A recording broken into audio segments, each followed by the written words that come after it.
Hola, ¿qué tal? Pues nuevamente con ustedes, como comentamos ayer, íbamos a subir un video con un tema que en lo particular me resulta muy interesante porque es como platicarles de lo que yo hago día a día con los pacientes adultos mayores. Por tal motivo, me es de mucho placer compartir esta información con ustedes, el tema buena práctica clínica en gerontología. Vamos a dividir la plática en tres grandes temas. Uno, que es la gerontología. Dos, cuál es la realidad que vivimos en nuestro país en tema de atención en salud a los adultos mayores. Y tres, cuál es el papel del gerontólogo en el primer nivel de atención.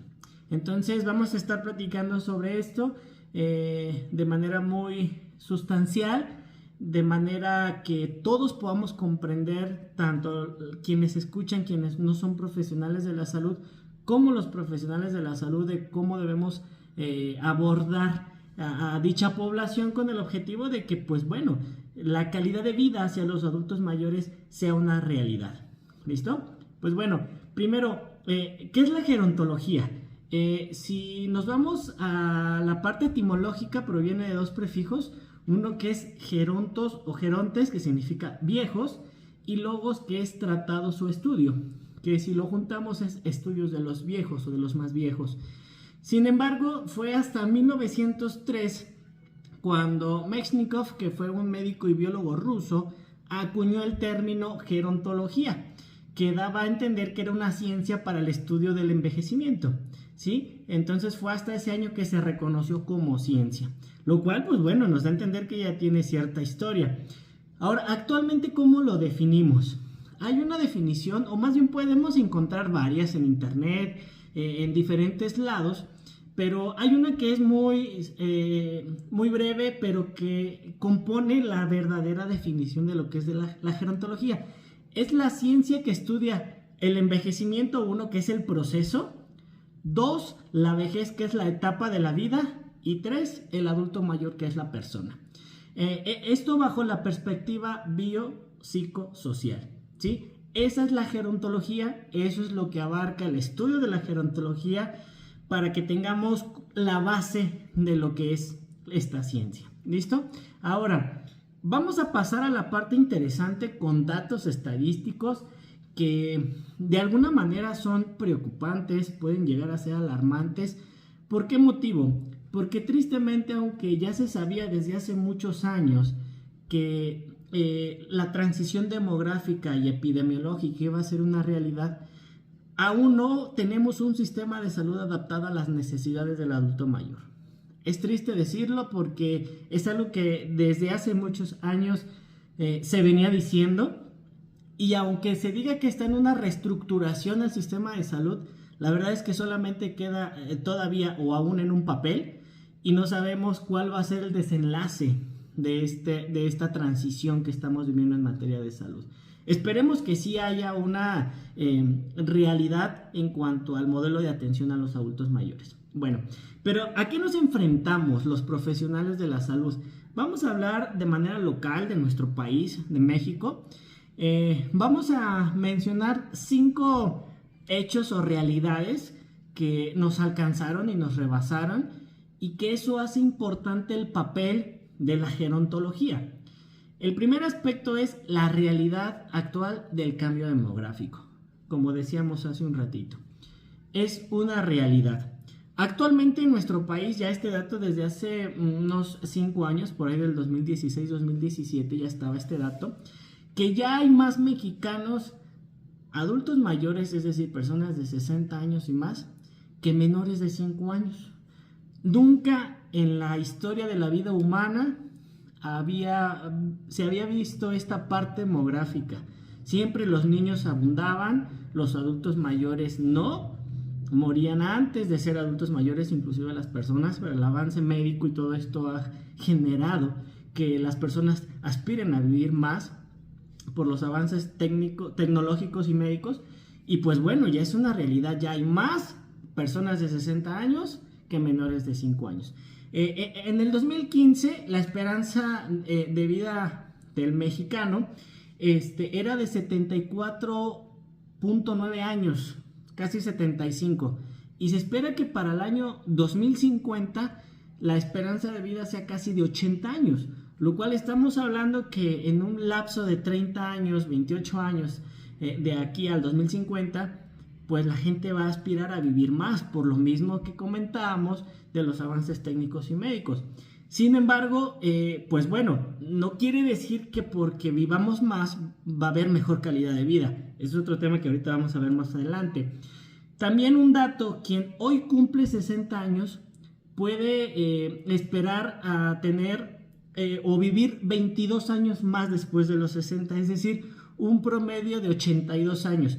Pero probablemente, ojo, probablemente pasará los últimos 5 años con alguna discapacidad, ¿sí? ¿De qué tipo? Puede ser diferente, derivada de las enfermedades crónicas, pero es un dato estadístico, vuelvo a lo mismo.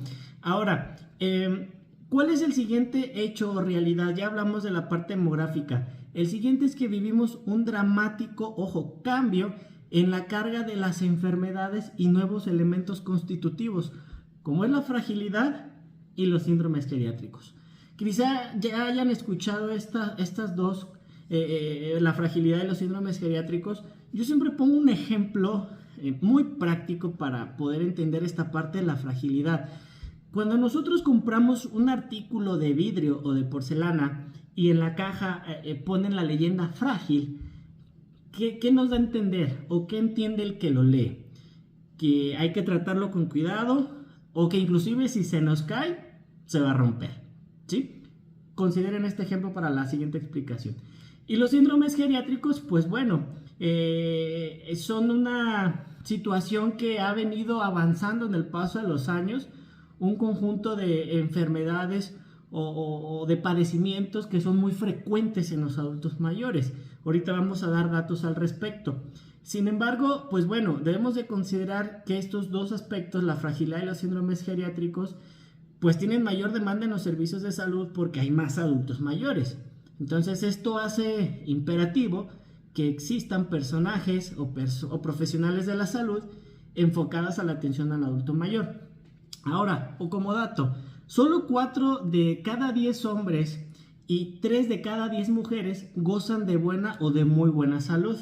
Menos de la mitad del dato que les estoy dando pueden presumir tener buena salud.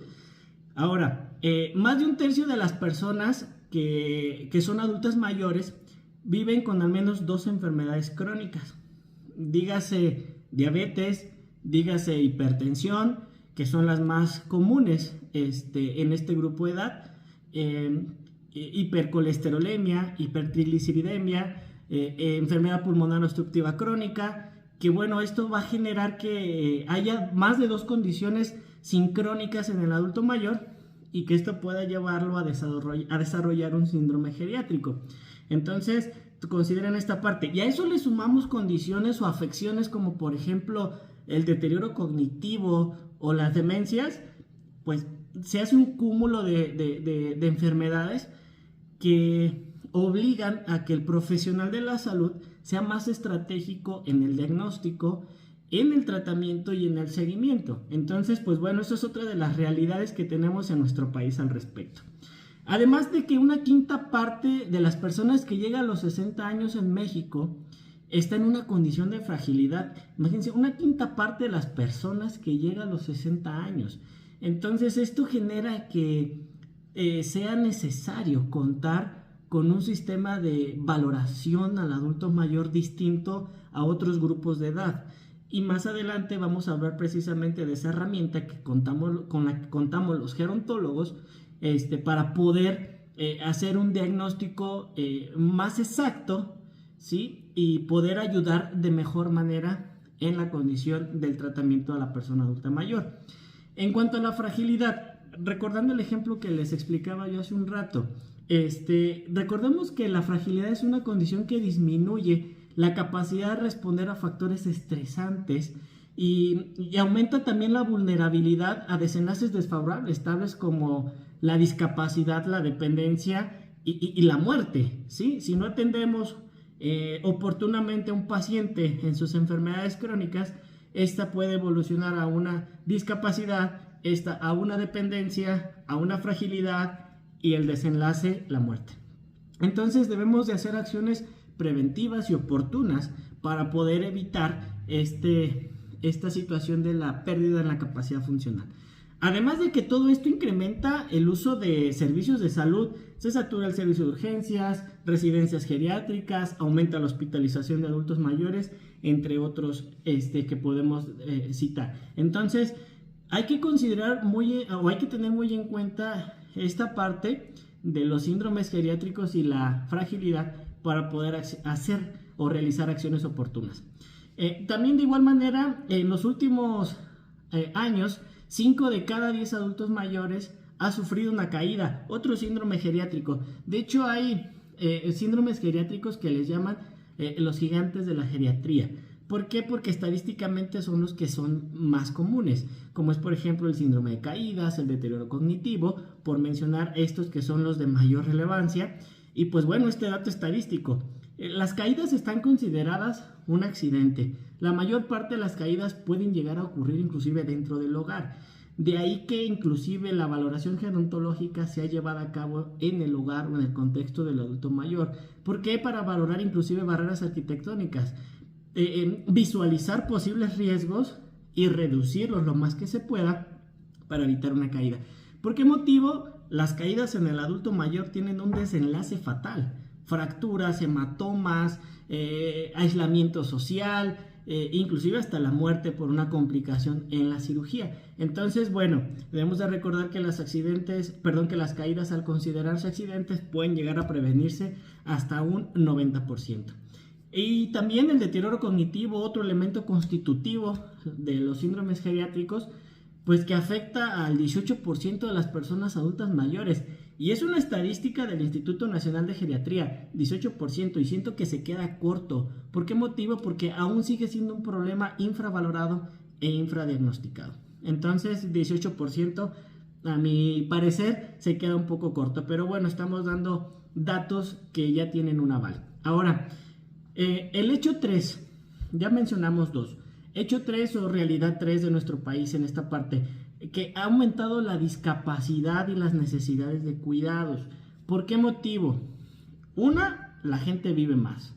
2, se han aumentado elementos constitutivos como la fragilidad de los síndromes geriátricos, lo cual genera que el adulto mayor tenga la necesidad de ser cuidado por un cuidador que sea ajeno a la familia o en su defecto por la familia.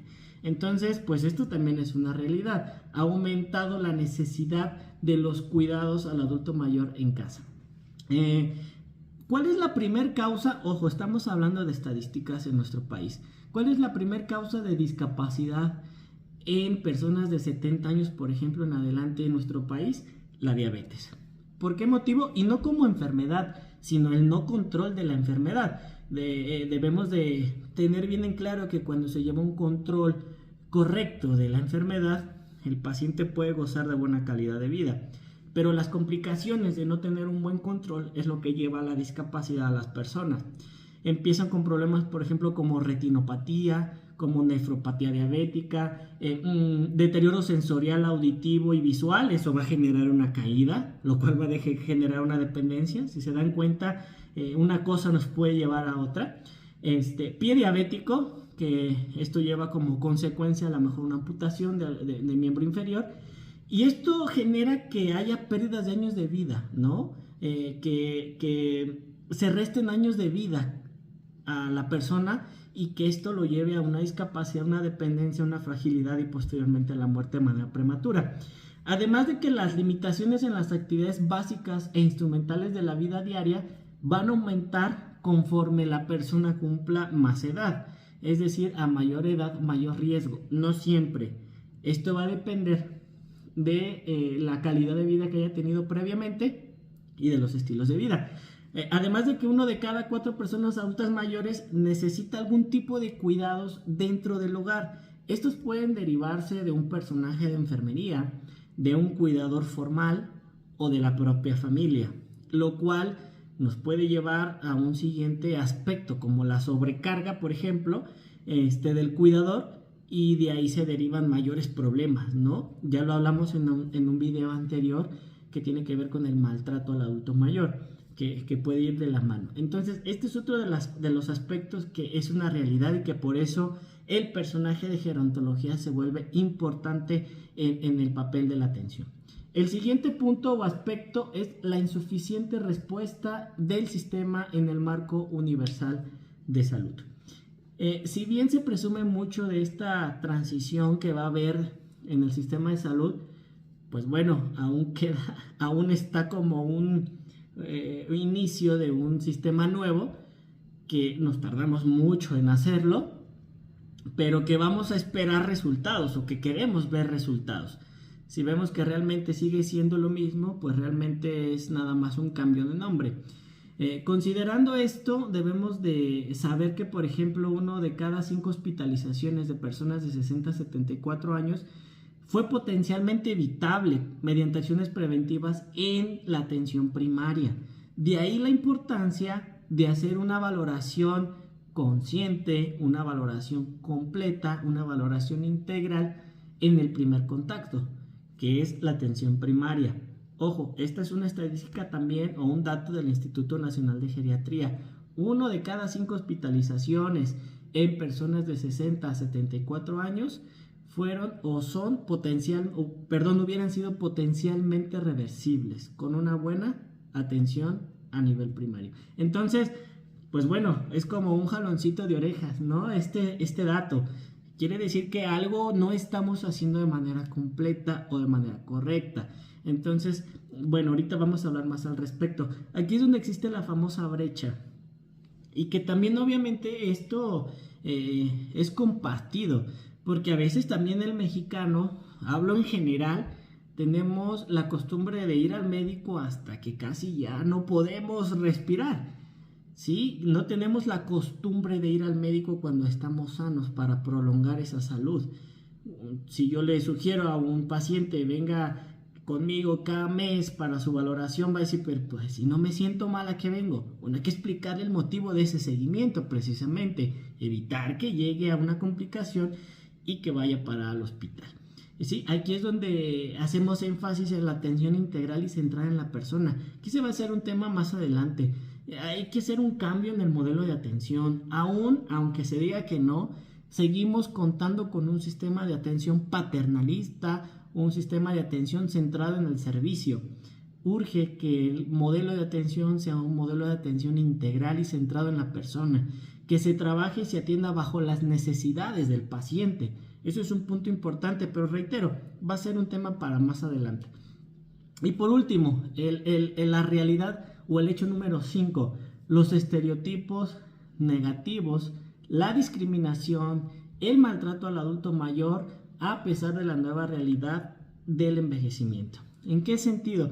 Ya lo hablamos en el primer video, hablamos parte del maltrato, por qué se da, quiénes son los potencialmente agresores, cuáles son las consecuencias, las causas, las maneras para prevenir el maltrato. Bueno, aunque están las herramientas, aún sigue siendo un problema y es un problema de salud pública, lo tratamos en ese video. El pobre registro, la falta de atención al maltrato en el adulto mayor ha generado de que no haya un dato específico de cuánta gente está siendo maltratada, ¿sí? Por ejemplo, el único dato que hay es que solamente afecta a 1 de cada 10 personas el maltrato aquí en nuestro país. Muy corto el dato. Como dijimos en ese video, es un problema infravalorado. No está diagnosticado de manera correcta y las consecuencias pues son muchísimas, lo hablamos en esa ocasión. Entonces, pues esas son las 5 situaciones en las cuales se tiene que ver la realidad como necesidad y poder gestionar políticas públicas en materia de salud para combatir un poquito esto. Reitero, está esta transición del sistema de salud, pero no es la respuesta aún. No se ha trabajado con respecto al maltrato en adulto mayor, la profesionalización del profesional de la salud en materia de gerontología, de geriatría. Estamos un poco alejados, muy alejados en esa parte. Entonces hay que seguir alzando la voz en esta parte. ¿Por qué no hacer también difusión de los derechos del adulto mayor? Pues para ayudar como población y como profesionales de la salud en esta parte. Pero bueno, quise situarlos un poquito en contexto de cuál es la realidad de nuestro país. y solamente hablamos unos 10, 12 minutos de esto, pero es un tema bastante extenso que si yo les traigo estadísticas, datos, nos podemos sorprender de la realidad que estamos pasando. Nosotros que estamos en el sistema de salud nos damos cuenta de esto, de cuál es la situación y que nos puede llegar a desesperar o causar un poquito de impotencia que no podemos hacer más, ¿no? Ahora, ¿cuál es el papel del gerontólogo ante esta situación? Si bien hay diversas subáreas, vamos a decirlo así, de la gerontología, como es la biogerontología, la gerontología social, la psicogerontología, la gerontología clínica, ¿sí? Todas se encaminan de una manera u otra, ya sea de manera independiente o en conjunto, en mejorar la calidad de vida de las personas adultas mayores en su proceso de envejecimiento, instando, invitando y ayudando y promoviendo la calidad de vida. Sin embargo, hay una herramienta que nosotros utilizamos precisamente para la detección oportuna de situaciones que son potencialmente reversibles y que vamos a evitar en un gran porcentaje que el adulto mayor pueda llegar a parar al hospital, ¿sí? ¿Cuál es esta herramienta? A lo mejor hayan escuchado, y los que ya están dentro de esta profesión les va a sonar muy familiar, y es la herramienta del día a día, la valoración gerontológica integral. Esta herramienta tiene un objetivo, tiene una justificación, la cual vamos a señalar. Voy a explicar qué es la valoración gerontológica integral y vamos a ir explicando punto por punto el objetivo. Debemos de saber que es un proceso diagnóstico multidimensional. ¿A qué me refiero con multidimensional? Que vamos a abarcar diferentes áreas de valoración al paciente, al usuario. El área biológica, el área psicológica, el área social, ¿sí? Por eso es multidimensional. ¿Para qué está destinada la valoración gerontológica? 1, identificar. 2, cuantificar los problemas funcionales, físicos, sociales, ¿sí? Con el propósito de desarrollar un plan individualizado de cuidados integrales. Aquí hago una pausa. Dice con el objetivo de cuantificar y de identificar, ¿sí? Y una vez que identifiquemos la situación del adulto mayor, ahora sí vamos a desarrollar un plan, ojo, dice individualizado. Quiere decir que cada paciente va a tener características distintas.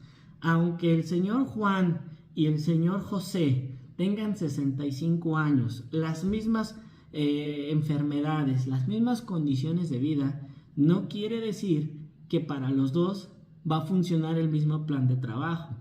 Hay que conocer gustos, preferencias, respetar autonomía y formar ahora sí un plan individualizado de tratamiento en base a ello, ¿sí? En la parte nutricional, en la parte de las enfermedades base, su tratamiento, si uno tiene insomnio, si otro no, o tipos de insomnio, si tiene incontinencia, si hay riesgo de caídas, en fin. Si se dan cuenta, esta valoración, al ser multidimensional, abarcamos todos los aspectos del adulto mayor y podemos ser más puntuales a la hora de dar las sugerencias o el plan de trabajo. Ahora, el objetivo de todo esto es que generemos una acción preventiva, terapéutica, rehabilitatoria y de seguimiento. Esta última, la de seguimiento, es la más importante. ¿Por qué motivo? Si nosotros damos una consulta de primera vez y no establecemos un seguimiento con el adulto mayor, pues él no va a saber que realmente existe una valoración en la cual se está guiando para tener un envejecimiento, o que esté participando para tener un envejecimiento saludable o activo. Hay que explicar al paciente que requiere venir cada determinado tiempo, y eso va a depender del gerontólogo y de las condiciones del paciente, cada qué tiempo sugerir que nos visite para volver a hacer la valoración, llevarle un control y un seguimiento y ver cómo vamos, y sobre todo la educación al paciente. En una sola sesión no podemos abarcar todo, ¿sí? Tenemos que citarlo en varias ocasiones para abarcar toda esta enseñanza, para que él pueda ser el sujeto activo del cambio, empoderarlo y ahora sí potenciar sus habilidades como persona, o en su caso también a la familia, porque hay adultos mayores que sí dependen más de los cuidados del familiar y que hay que capacitar a todos. Es un trabajo compartido, aquí hay corresponsabilidad. Y obviamente esto o toda esta parte es con la óptima utilización de los recursos que tengamos, con la finalidad de lograr el mayor grado de autonomía de la persona adulta mayor. Bueno, esa es la valoración gerontológica integral. Ahora, dentro de los objetivos o la justificación de esta valoración son varios puntos los que vamos a tocar. Punto número 1, un diagnóstico cuádruple con mayor exactitud. ¿Sí? Ya dijimos la parte clínica, la parte funcional, la parte mental y la parte social. El punto siguiente o el aspecto 2 es descubrir, fíjense, este punto es bien importante, descubrir problemas tratables no diagnosticados previamente. Lo que para otros puede ser algo insignificante, nosotros lo podemos identificar y evitar un desenlace del cual pudiéramos decir, si lo hubiera hecho, ¿no? Bueno, más bien la valoración gerontológica integral nos va a ayudar a evitar esto. Un ejemplo muy claro, las caídas. Si nosotros hacemos una valoración en el contexto del adulto mayor, en su casa, podemos identificar tapetes mal puestos, muebles mal acomodados, escaleras sin barandal, baños sin barras de apoyo, la luz del cuarto es muy baja, en fin, muchas cosas que podemos observar en la consulta en domicilio. Y con eso, al hacer esas observaciones a la familia y dar las sugerencias y hacer el acomodo recomendable, pues vamos a evitar que el paciente en 1 o 2 años tenga una caída y que esa caída lo derive al hospital a una fractura de cadera y se haya perdido ya la total funcionalidad del paciente. Entonces, a eso se refiere con que la valoración gerontológica integral puede descubrir problemas tratables no identificados previamente. Una parte muy importante. Lo siguiente es que vamos a establecer un tratamiento integral y racional en base a las necesidades de la persona adulta mayor, respetando su autonomía. Esto nos va a llevar a que mejoremos su función cognitiva, su capacidad funcional y nos va a generar una respuesta en la mejora de la calidad de vida de la persona adulta mayor. Además de que todo esto pues va a hacer que haya una reducción de la utilización de los servicios hospitalarios. Vamos a disminuir el costo de la atención médica porque ya va a ser menos frecuente la visita del adulto mayor si llevamos una valoración gerontológica integral de manera correcta, efectiva y con un seguimiento oportuno. Esto va a ayudar a que los gastos a nivel hospitalario se reduzcan. El ejemplo que les estaba yo dando hace un momento, si identificamos las barreras arquitectónicas, las corregimos, evitamos que ese adulto mayor caiga y tenga que llevarse al hospital y tenga que operarse y se gaste insumos para una prótesis. Entonces, ahí está la respuesta. La atención primaria es la respuesta a esta brecha que estamos teniendo o este rezago que estamos teniendo en materia de atención al adulto mayor. Otra parte importante. Ahora, ¿cuál es la utilidad metodológica en la parte clínica de la valoración gerontológica integral? Bueno, pues que nos va a ayudar a tipificar, esto también es una parte muy importante, a tipificar y a ver cuál es el tipo de envejecimiento de la persona adulta mayor, si está cursando un envejecimiento patológico, cuál va a ser el tipo de acción e intervención, cuál va a ser el diagnóstico que vamos a hacer y obviamente esto pues para prevenir todo lo que tenga que ver con los síndromes geriátricos. Es una herramienta preventiva, acuérdense de esta parte. Ahora, en cuanto a las implicaciones prácticas a nivel biopsicosocial, quedamos que va a ser multidimensional y obviamente esto va a hacer que se reconozca la heterogeneidad de este grupo de edad. Dicho abordaje, la valoración gerontológica, contempla una nueva mirada de la persona adulta mayor, ya lo mencionábamos hace un momento, que supera el modelo tradicional que venimos manejando en el sistema de salud, además de que favorece la exactitud diagnóstica. Por eso es importante la profesionalización en esta área de la gerontología y de la geriatría. ¿Por qué? Porque esta es la respuesta. Mejora la exactitud diagnóstica, generas un plan de trabajo individualizado, formulas un seguimiento, un plan de trabajo y el paciente está en el primer nivel de atención, no lo mandamos a hospital. Estamos previniéndole muchísimas cosas, ¿no? Y pues bueno, además de que valoramos toda esta parte, también fortalecemos la red de apoyo formal e informal. Valoramos la parte mental, que también es una parte importante, tanto la parte cognitiva como afectiva. y pues bueno, se hace una serie de intervenciones muy buenas en esta parte del trabajo que tiene que hacer el gerontólogo en el primer nivel de atención. Ahora, hay ciertos aspectos para que esta valoración gerontológica integral se pueda llevar a través de una buena práctica de atención. Hay 8 aspectos que yo siempre pongo como base y como fundamento para que como gerontólogos podamos ser los mejores y podamos generar mejores resultados. El punto número 1 es que esta valoración debe realizarse en un marco de respeto y de comprensión. Sí, hay que tener en cuenta que el adulto mayor puede ser que no escuche bien, que no vea bien, pero eso no quiere decir que no pueda contestar la valoración o que no podamos hacer la valoración. Hay que conocer bien a nuestros pacientes, entonces consideren esta parte, marco de respeto y comprensión, punto muy importante. El siguiente es evitar estereotipos y prejuicios. Ya hablábamos en el video anterior de la infantilización y de la invisibilización al adulto mayor. En la consulta, en la valoración, no infantilicemos a la persona adulta mayor. Preguntémosle cómo le gusta que le llamen y hablemosle tal cual. Quizás estamos hablando con alguien que fue gerente de banco, con un arquitecto jubilado, un contador jubilado, y pues nada, como referirnos a ellos por su título profesional. Inclusive les ayudamos un poquito en el aspecto emocional. Oiga, tenía muchísimo tiempo que no me decían ingeniero o arquitecto, contador. Bueno, ya alzamos un poquito y nos ganamos la confianza del paciente aparte de todo. Entonces, consideren esa parte. El siguiente es el trato digno, la dignidad de la persona. Ya lo hablábamos también. Yo traduzco la palabra digno o dignidad como algo valioso. Tratemos hacia nuestros pacientes como algo valioso. Otro es la participación, la toma de decisiones, respetar la autonomía. Que los tratamientos que nosotros vayamos a dar o el plan de trabajo o las acciones en los estilos y hábitos de vida sean en consenso con ellos. No impongamos, más bien planteemos y pongámosle sobre el escritorio cuáles son las alternativas y cuál cree que él sea la más conveniente para él. Involucrémoslo en la toma de decisiones, ¿sí? Esto es una parte importante del trato digno también al adulto mayor.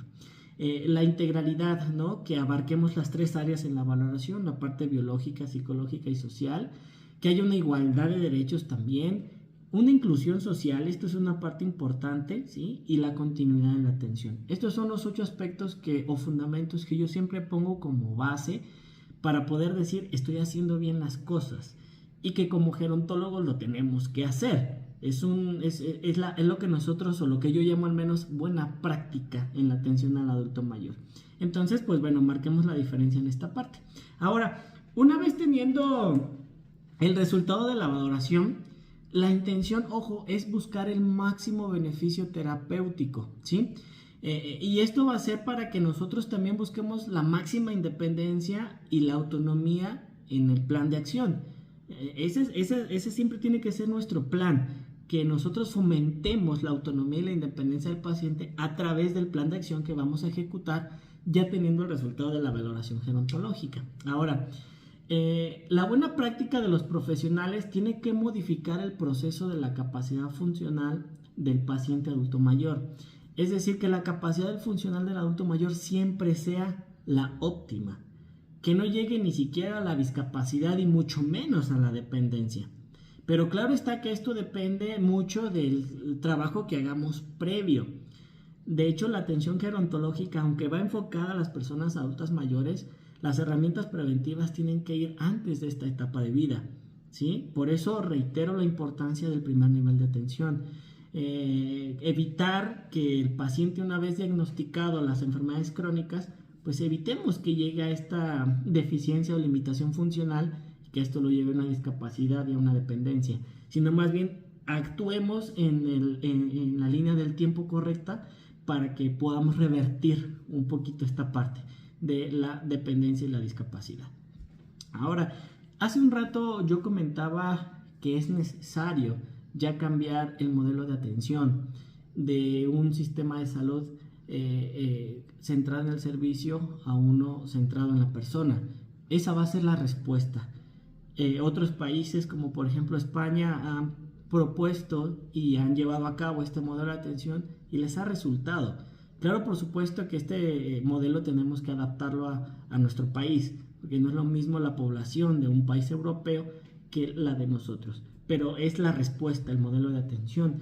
Ya la salud debería dejar de ser vista de manera fragmentada, por etapas a una manera ya continua a lo largo del curso de vida, desde una perspectiva centrada en las personas, es lo que les comentaba yo, en sus trayectorias de vida y no solo en las etapas de vida por separado.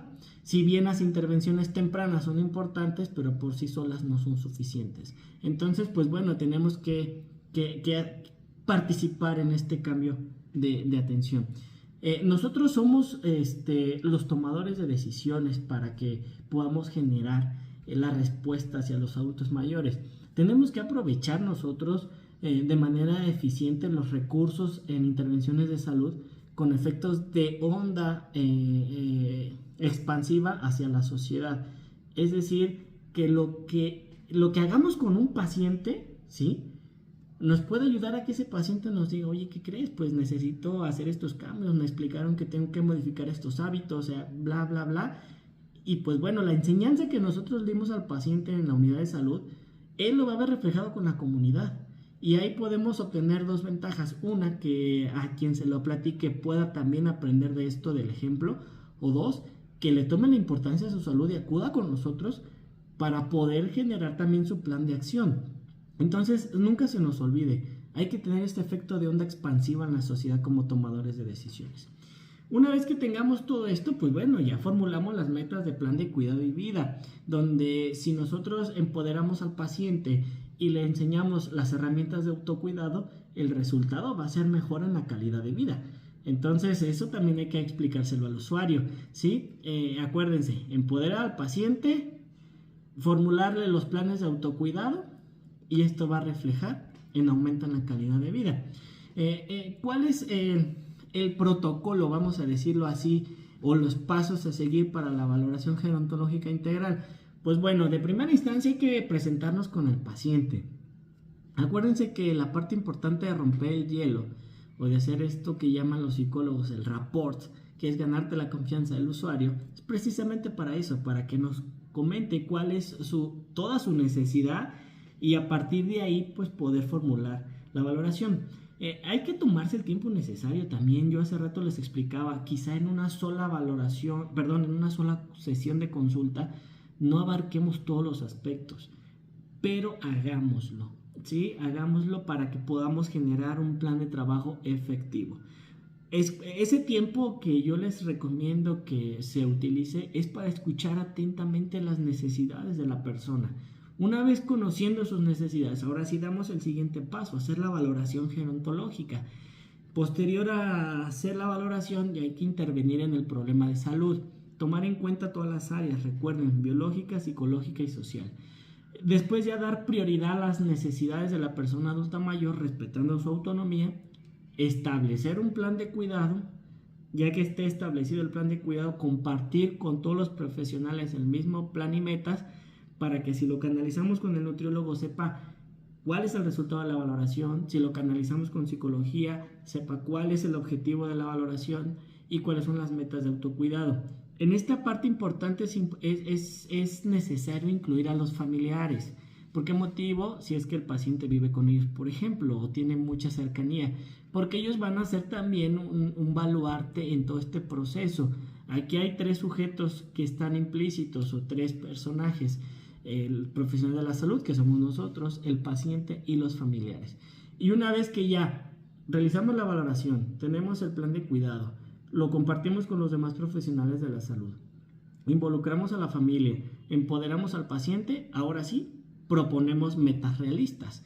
¿Sí? ¿A qué me refiero con metas realistas y por qué lo comento? Porque se supone que ya conocimos las necesidades del paciente, ya podemos decir cuáles son las metas que vamos a cumplir o que se tienen que cumplir en base a eso. Se me puede venir a la mente, ¿no?, un plan de cuidado relacionado a alimentación sana, qué es lo que tiene que comer, qué es lo que no tiene que comer, o en pequeñas o grandes cantidades, pero obviamente respetando gustos y la economía del paciente, es una parte importante. Actividad física, a ver qué tipo de actividad física va a hacer usted, si es un paciente semidependiente o totalmente independiente, va a depender de eso qué tipo de actividad física vamos a sugerirle. cuál va a ser su participación en redes sociales y cuáles son las estrategias para salud mental, ¿no? Ahorita se me ocurre mencionar esas. De eso se trata el plan de trabajo, abarcar todas las áreas, que es a veces donde está la brecha de no querer hacer todo porque no nos puede dar tiempo o no existe el recurso en la unidad de salud en donde estamos, ¿no?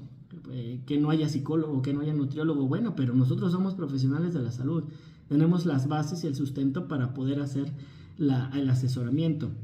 Entonces, debemos de recordar que todas estas metas de plan de cuidado es para eso, para que el paciente aprenda a cuidarse por sí mismo.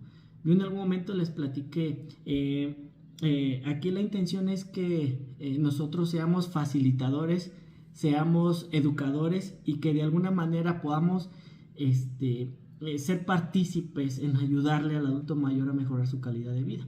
Y es que, ojo, el autocuidado es un conjunto de actividades que vamos a enseñarle nosotros al paciente, que va a aprender durante su curso de vida y que van a realizar por voluntad propia, no los vamos a obligar. Por eso es importante empoderarlos y explicarles que de esa manera van a mantener la vida y la salud en bienestar.